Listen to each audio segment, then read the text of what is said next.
el tópico de aumento drástico de schoolgeld para lo que está escola de escola.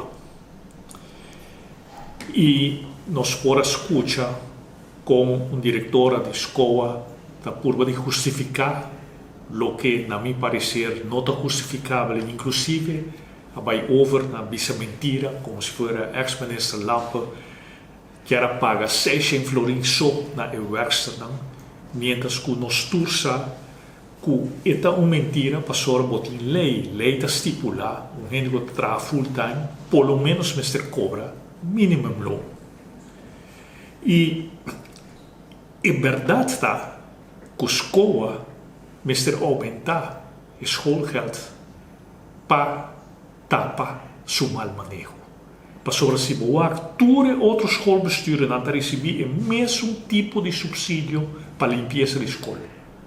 E outro schoolbestuur não tem problema para ter a escola limpa.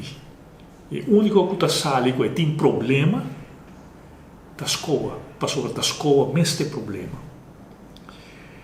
E para compreender isso aqui, nós temos que vai arriba a última sentença na corte de 19 de dezembro último, uma 11 sentença de corte a cair contra a escola.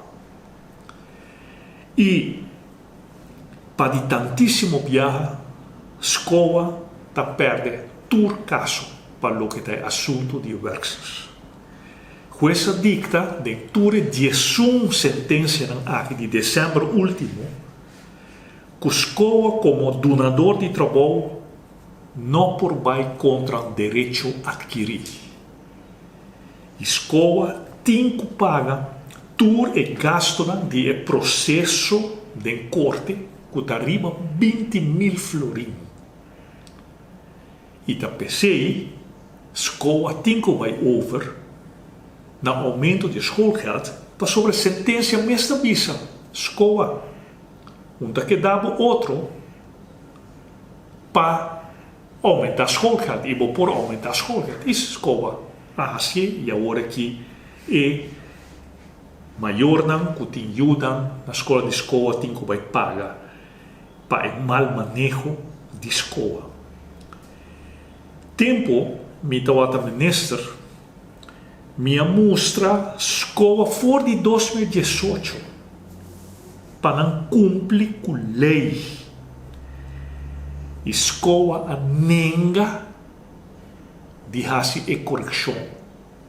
Para sobre aqui que a escola está a fazer, escola está a conquer de PSA, esse é o payroll system para o que está de governo de Aruba, não está a manipular DPSA contra a lei sem nenhuma autorização.